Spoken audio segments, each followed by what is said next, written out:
why were you in Colombo? What was the motive? The intention was to formally introduce a Himalayan declaration that was arrived with Buddhist monks from all 4 chapters. There's this thought that, you are going to, or at least the GTF is going to get sidelined from what it initially used to focus on, which was the human rights issue. Not at all. If you look at the declaration, it addresses all of the Tamil issues. The point about accountability, it talks about accountability. Come Geneva next time, when this human rights issue is raised, the GTF will continue to put pressure on Sri Lanka and the international community to ensure accountability. We have very clearly said that the international focus and independent international investigation into allegations of war crimes and crimes against humanity, and some claim as genocide, needs to be adhered to and followed through. So the pressure to do that has nothing to do with this declaration or the national conversation. This now giving an opportunity for diaspora to come in and get involved, since you are now having discussions with the president. Any investor will need political stability. Any investor will need a return on their investments. So you need to create a conducive environment for investments to come. These parties raising suspicion is justifiable to some extent, but when we look at the past. So the suspicion about what will they do is a fair enough suspicion. But remember, in the past, it is politicians to politicians who have had conversations and agreements that were not met. And remember, every time when there was an agreement, like the Banda Chelva, Dudley and all of that, it is the Buddhist monks who came to the streets to block the implementation of these resolutions. So here we are, agreeing with the Buddhist monks how we are going to do this.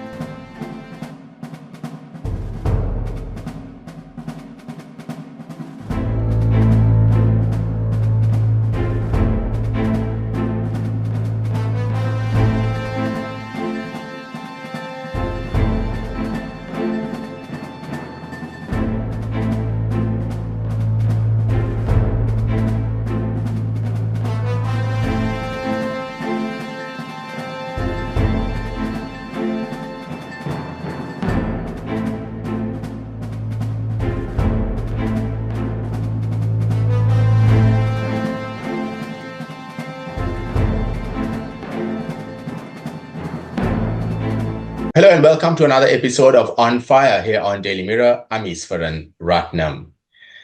The Global Tamil Forum has drawn a lot of attention these days following its recent visit to Sri Lanka. And of course, on the screen you see with me today is the spokesperson for the Global Tamil Forum, Suren Surendiran. Suren was in Colombo. He had meetings with a few others as well, with President Ranil Wickremesinghe. And a few others, including former President Mahinda Rajapaksa. Now, we know the Global Tamil Forum in the past was banned in Sri Lanka. The ban was lifted by Ranil Wickremesinghe himself. The Global Tamil Forum is one of the leading diaspora organizations and has played a very critical role in the past in so many ways. So let's first, look at why the GTF, as it's well known, why the GTF was in Sri Lanka, what was the intention, and what are their future plans. Suren, welcome to the program. Thank you, Easwaran. Thank you for having me. So Suren, your visit to Colombo, it drew, like I said, mixed reactions. Some saw it as a positive sign, some saw it in a different way. But why were you in Colombo? What was the motive? So the intention was to formally introduce the Himalayan declaration that was arrived with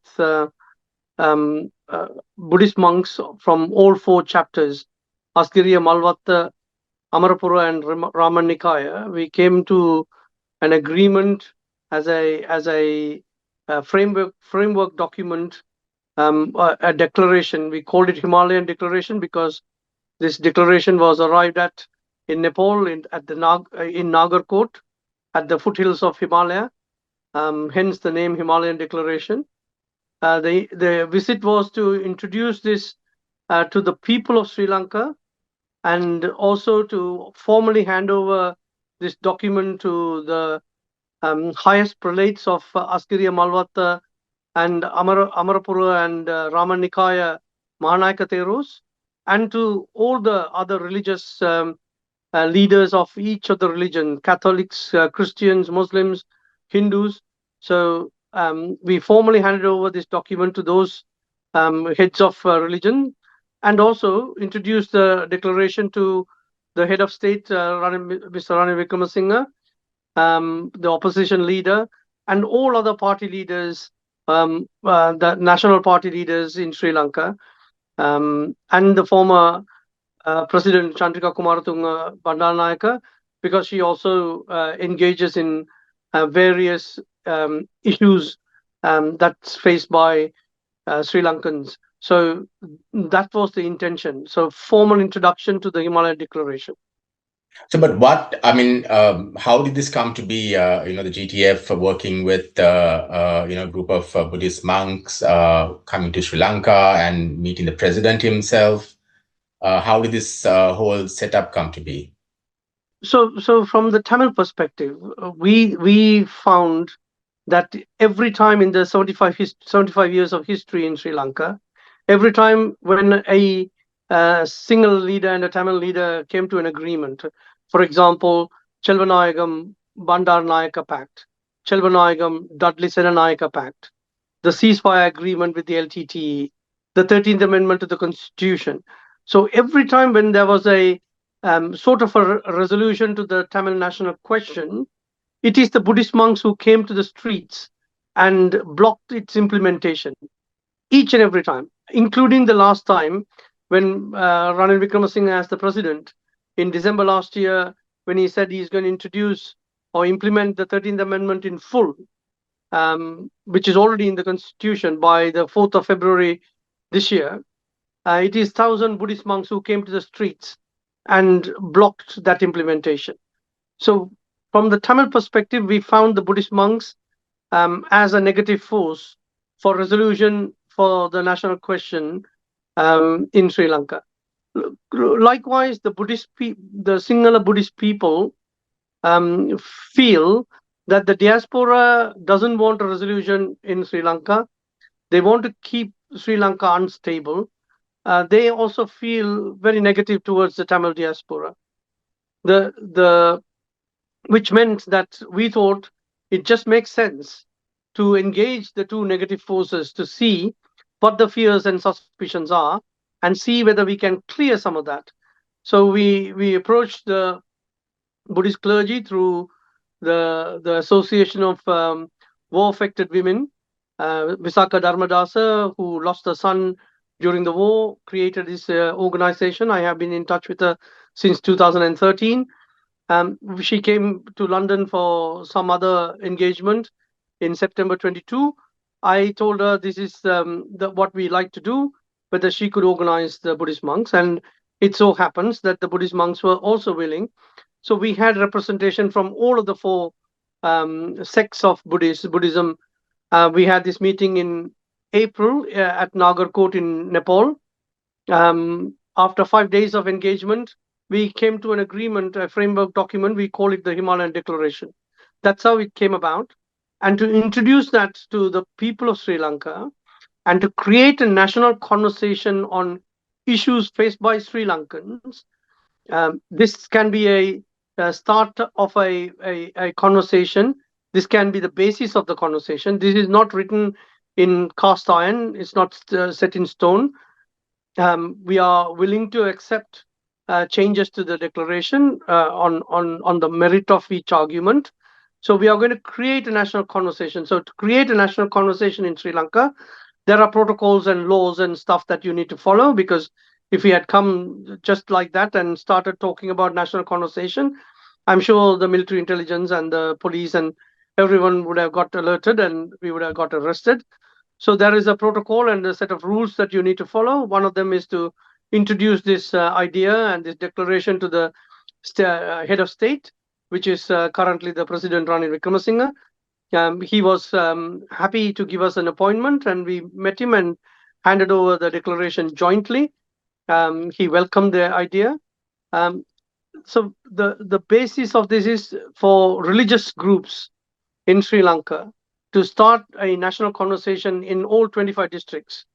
And the politicians are made aware. So we met the opposition leader, the leaders of each of the parties, Mahinda Rajapaksa, Maithripala Sirisena as the SLFP leader, Anurakumara Dissanayake as the leader of NPP. We met Sajid Premadasa as the opposition leader and the leader of SJB. We met Mr. Sambandhan as the leader of TNA. We met Mr. Hakim, Rauf Hakim as the SLMC leader. We met Mano Ganeshan as the leader of the Upcountry Tamils, and we met the General Secretary of the Ceylon Workers' Congress, Mr. Tondaman. So a cross-section of the National Party leaders and Chandrika Kumaratunga as a former president. We met all of them and introduced the idea of a national conversation, and the basis of the national conversation to start from this declaration.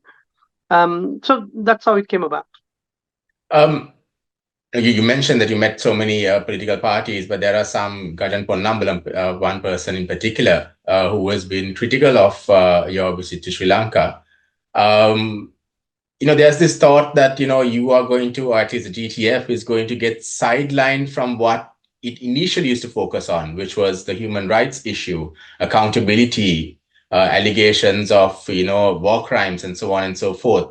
I mean, is that now getting is that something that is going to be pushed back as you're talking? I mean, you're using the words about Sri Lankan issues, national issue, whereas earlier before, the focus was mostly on Tamil issues, issues faced by the Tamils in the north and east.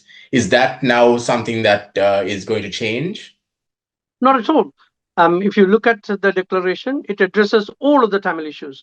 The point about accountability, it talks about accountability, the need for accountability. It talks about satisfying the international requirements, the commitments that were made to the international organizations, the need for implementing international resolutions. All of that is included in this declaration. It also talks about a power devolution to provinces, the basis of a national solution for the Tamil national question based on full devolution of powers to the regions is clearly articulated in the declaration. So there is nothing about Tamil issues being sidelined or accountability issues being sidelined. We have very clearly said that the international focus and independent international investigation into allegations of war crimes and crimes against humanity, and some claim as genocide, needs to be adhered to and followed through. So the pressure to do that has nothing to do with this declaration or the national conversation. So the national conversation will explain to people why a justice mechanism is important, why accountability is important, why international obligations are important. That conversation will happen in Sri Lanka within the Sri Lankan people, Tamils, Sinhalese, Muslims, Christians, Catholics, Hindus, all of that. The issues that we thought is important is because the people do not understand sometimes when we talk about accountability. Laws have to be followed. So that conversation will bring about understanding so that when it comes to implementation of these things, there will be less negative narrative or conversations or opinions about these issues. So we asked to meet Mr. Gajan Ponnambalam. He made it public that I asked him for a meeting. He made it public that he refused, but it's his prerogative. He's a party leader, just like other party leaders. But we met all of the major party leaders. All of them were very supportive. We met. The Speaker of the Parliament invited us to the Parliament, and the invitation went to all 225 parliamentarians. Over 35 parliamentarians from different parties attended. None of them spoke against this idea of a national conversation on issues. They all saw the declaration. It clearly says the Tamil national question needs to be addressed through devolution. It clearly says accountability needs to be addressed. It clearly says about how the economy should be run. It clearly says about corruption. It clearly says about international obligations. It clearly says about bilateral obligations. It clearly says the constitutional matters, what's on the constitution should be fully implemented, including the 13th Amendment. So all of that is very clearly articulated in the declaration. and all political parties, except for Gajan Ponnambalam perhaps. So in a national conversation, obviously there needs to be opposite views as well. So Gajan Ponnambalam currently have an opposite view, but he hasn't understood perhaps what is in the declaration or what the intentions are. This is not about negotiations for political solutions. This is about creating a national conversation about political solution. This is about creating a national conversation about accountability. This is about creating a national conversation about international obligations and bilateral and multilateral obligations. This is about creating an economy based on local production and sustainable future for the people. This is about foreign policy, a neutral foreign policy, independent foreign policy. So it covers most of the issues faced by the Tamil people and all Sri Lankans. And the intention is not to resolve them. The intention is to create a national conversation. Through national conversations, create resolutions so that the resolutions can be tabled at the parliament through political parties, and the political parties have to listen to the people's resolution. So that is the intention. So opposite views, we welcome them, because in a national conversation, you can't always have just positive views. I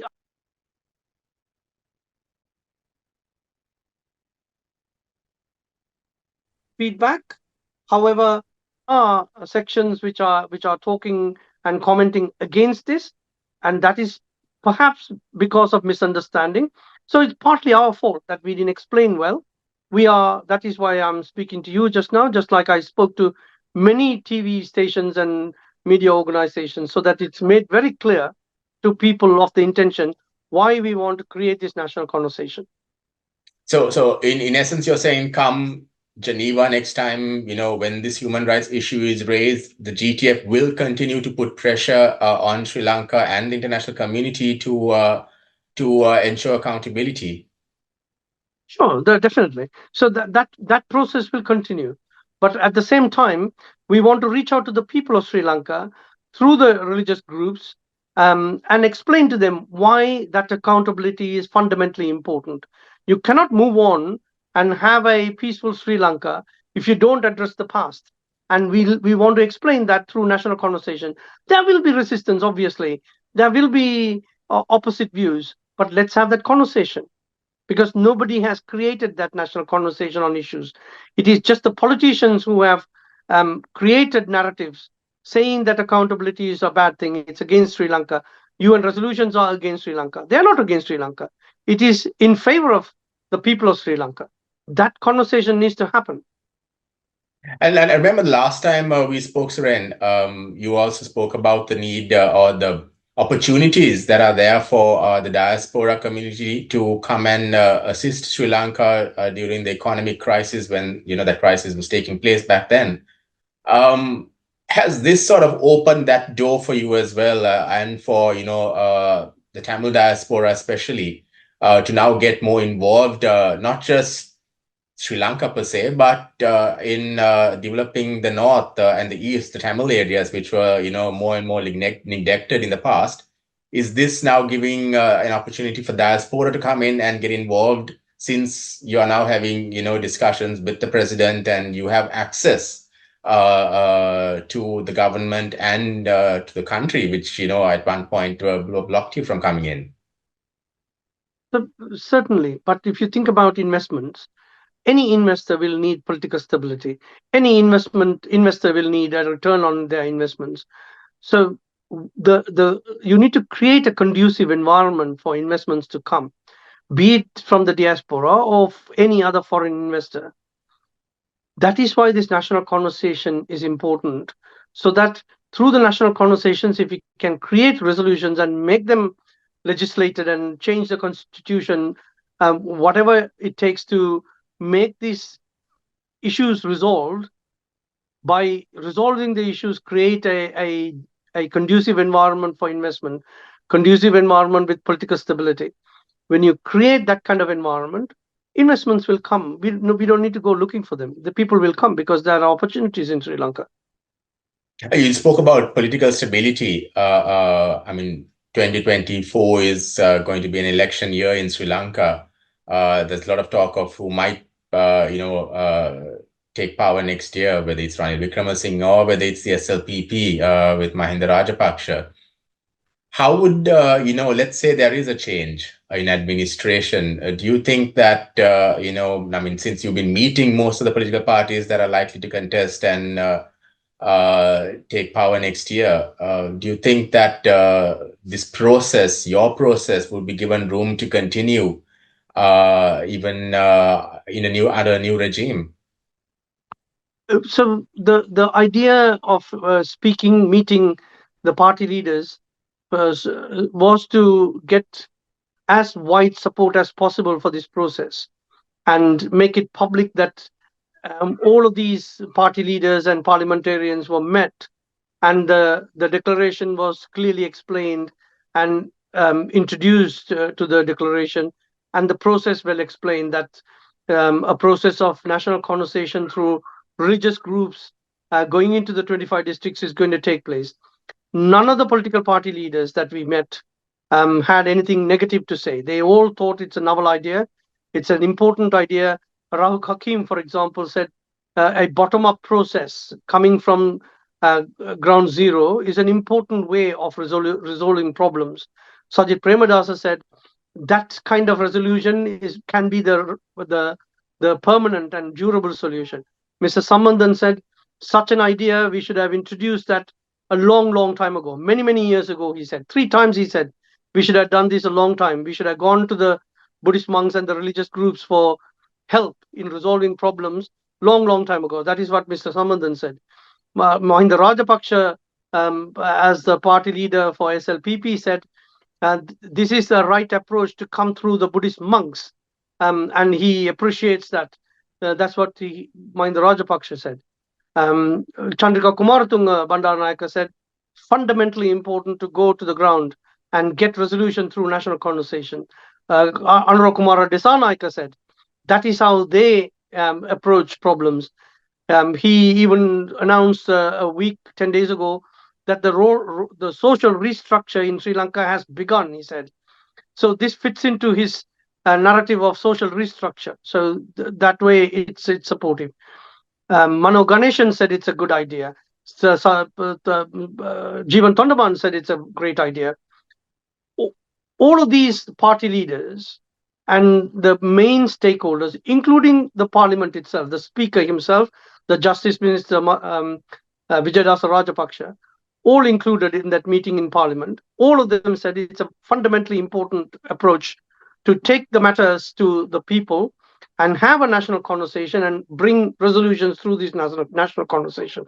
So whichever regime comes, unless that's a new unknown person becomes the president or prime minister or whatever, the current players in the political field, all of them without exception, have agreed that this is a good process and they support it, except for a handful in the Tamil parties who have objected. And I think their objection is fair enough because they think that this is a political negotiation, which it isn't.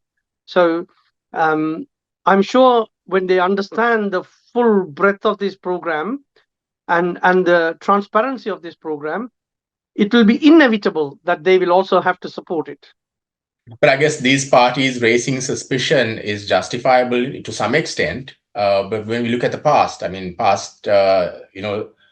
successive governments have given commitments on so many issues, yet nothing has been met. And this seems to be another one of those processes where, they have discussions, they make commitments, they give assurances, they agree to so many things, and then after some time, it just goes back to the beginning, so to speak. Do you really think that someone like especially Mahinda Rajapaksa, for example, because when it comes to the Tamil issue, and I think this is where people like Gajan Ponnambalam and others may be raising their concerns as well, that Mahinda Rajapaksa's administration holds a great responsibility when it came to issues related to the war. So what would he do if he comes to power? What would his administration do if he comes to power to ensure that the past is looked into, that past mistakes don't repeat themselves, and that there is accountability? how would the GTF get involved in that sense as well? So the suspicion about what will they do is a fair enough suspicion. But remember, in the past, it is politicians to politicians who have had conversations and agreements that were not met. And remember, every time when there was an agreement, like the Banda Chelva, Dudley, and all of that, it is the Buddhist monks who came to the streets to block the implementation of these resolutions. So here we are agreeing with the Buddhist monks how we are going to do this. Collectively, we are going to go to the people. When I say people, it's not just Tamil people, all people of Sri Lanka, and have a national conversation. And through the national conversation, we are going to suggest solutions which people are saying. So when people demand solutions to each of the problems, it's not just Rajapaksha. No leader can go against the people's will. So um, this has never happened in Sri Lanka. That is why it is a novel idea, and that is why um, also people can have suspicions because it has never happened. So there is no experience to go by. So let's go through the process and see. I'm not saying it will be successful. I'm saying let's go through the process to see how people conversations, national conversations can, whether they can bring solutions to these issues. They are not just the Tamil issues. It includes all the Tamil issues, but it's also the country's issues, every single citizen's issues. They are all captured in the declaration. The declaration can be extended, edited, deleted, whatever we need to do, because that is why a national conversation is fundamentally important. And through that national conversation, when you have resolutions, then it will be impossible for any leader, including Mahinda Rajapaksa, to go against the people's will. So how is this national conversation actually going to take place? I mean, are organizations going to, I mean, are representatives from the GTF and these monks also going to come and meet people at ground level, at village level, and take this message across? That's right. So hence we met all of the religious groups, heads of religious groups. They all are very supportive. They are willing to give their representation in each of the districts. So in each of the districts, interreligious groups will be formed, including all of the religions, and the conversation will start face to face in villages, in towns, in cities, in streets, in the media. In all forms, the conversation will begin in January, and the process will evolve with time, and the extension of that process will be into the diaspora as well. So we plan to do a national conversation, so to speak, within the diaspora groups as well. So in the diaspora, 1 million plus Tamil people are living outside Sri Lanka. We will have the conversation within that community as well. So it'll be physical, it'll be remote, it'll be on the social media, in the print media, in the TV, on radio, in every possible means. The conversation will continue, and most of the conversations will be physical, face to face, on the ground. That is why we are forming interreligious groups in the all 25 districts in Sri Lanka. Let's go through the process. Have you reached out? Because I mean, I see since your visit to Sri Lanka, there's a lot being said about you. You're being targeted. There's a lot of mud being slung at you as well. I see a lot of video clips also being circulated by the Tamil diaspora. These, the diaspora that some call pro LTTE. Because they feel that this is that you have some other agenda to meet here. But how have you reached out to these diaspora groups, these organizations that are very I don't know whether it's right to say one-track minded, but basically are not agreeable to the sort of lines that you are taking? Easwaran, in the Tamil diaspora, let's call it 1 million people. There are about less than 1,000 people like me, who are vociferous about issues in Sri Lanka, who come and air our view publicly, in media and organizations and all various things. We do it publicly. Only 1,000 people, plus minus. The rest of the Tamil diaspora is the silent majority. They also care for their brethren back home. They have family, friends, property, all of that kind of stuff in Sri Lanka. But that is the large chunk of that people, 1 million minus 1,000, are the silent majority. They do not air their opinion in a public forum. They will definitely agree to a reasonable solution to issues faced by the Tamil people and issues faced by all Sri Lankans. They will be definitely supportive to reasonable solutions to the issues. So, to get to reasonable solutions, rather than politicians negotiating, which we tried over the 75 years, we fought a war over 30 years. Instead of doing any of that, we want to go to the people and have a conversation as a national conversation, have discussions and come up with resolutions through the people, which will force the politicians to implement them through legislation and presidential decrees. That is the process. It'll also take a new constitution to be drafted, depending on the solutions that the people come up with.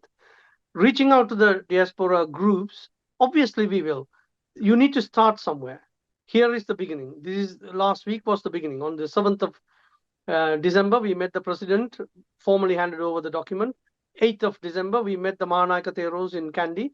We made a public statement, a joint press conference in Kandy.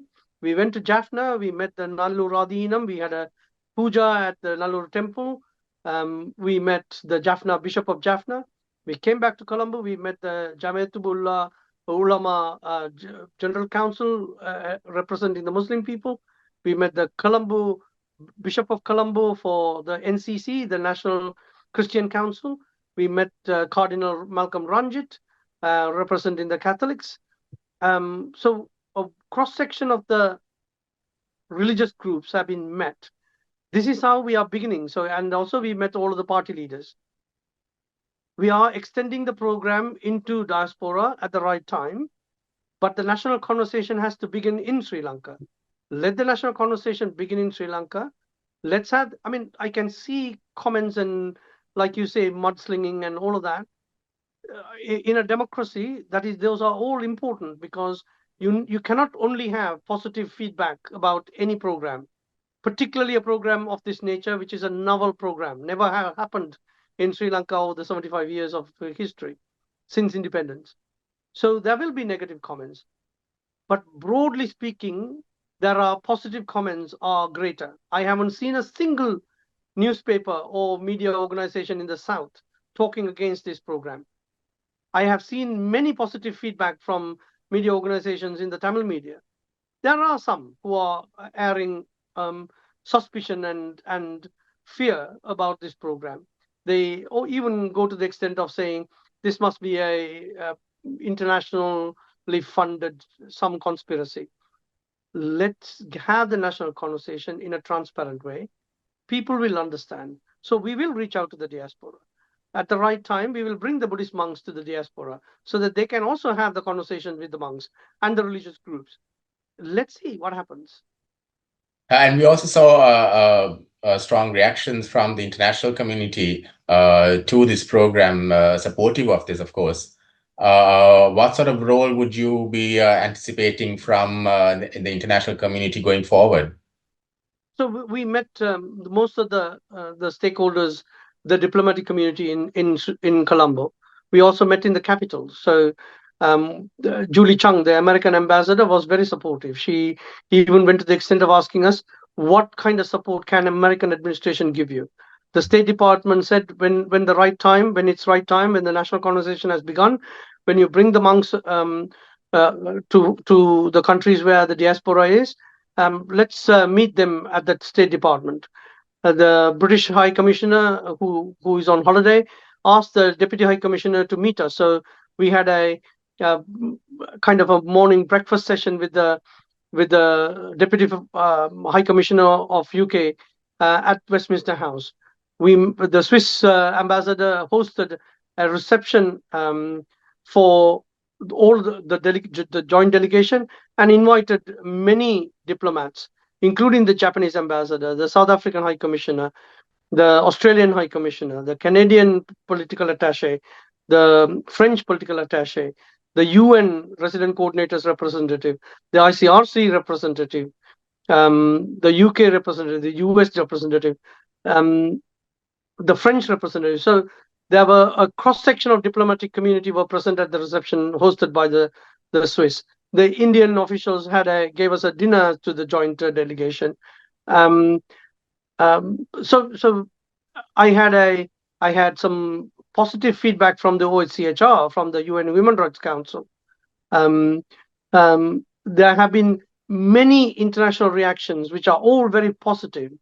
That doesn't mean these countries are taking their foot off the pressure on Sri Lanka to implement some of these things that they need to do On the about human rights addressing issue, the past. Yeah, exactly. So the human rights issues are not just a Tamil issue. Human rights issues are every single Sri Lankan person's issue.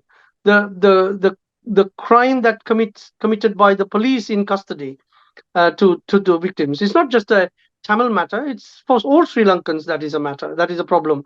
The PTA been used to arrest people. They don't just arrest the Tamil people. They arrest singular people, Muslim people, Christian people. So all of that needs to be addressed in an amicable, acceptable way. That is why international community is also supportive, because it's a national conversation that is going to happen in Sri Lanka with people, all people involved, which they themselves acknowledge that's a novel idea, and it's great timing, especially when the economy is broken, politically there is no stability, and people are not sure about their future and their generation's future. Should we not address these issues so that we can have a secure and politically stable and a successful and prosperous Sri Lanka for the next generation to come? It's a very broad topic that we are discussing. We'd, of course, need more and more time to go into this. Unfortunately, though, we are running out of time, so we'll have to leave it at that. Suren, thank you for joining us on the program today. And hopefully we'll be able to have more follow-up discussions on this going forward. Thank you, Easwaran. Thank you for Daily Mirror for giving this opportunity, because I know there is a good reach to your social media outreach is pretty great. So I'm glad that you gave us the time to explain the program. Thank you very much. Thank you, Suren. And that's all the time we have for you for On Fire for this week. Till next time, stay safe.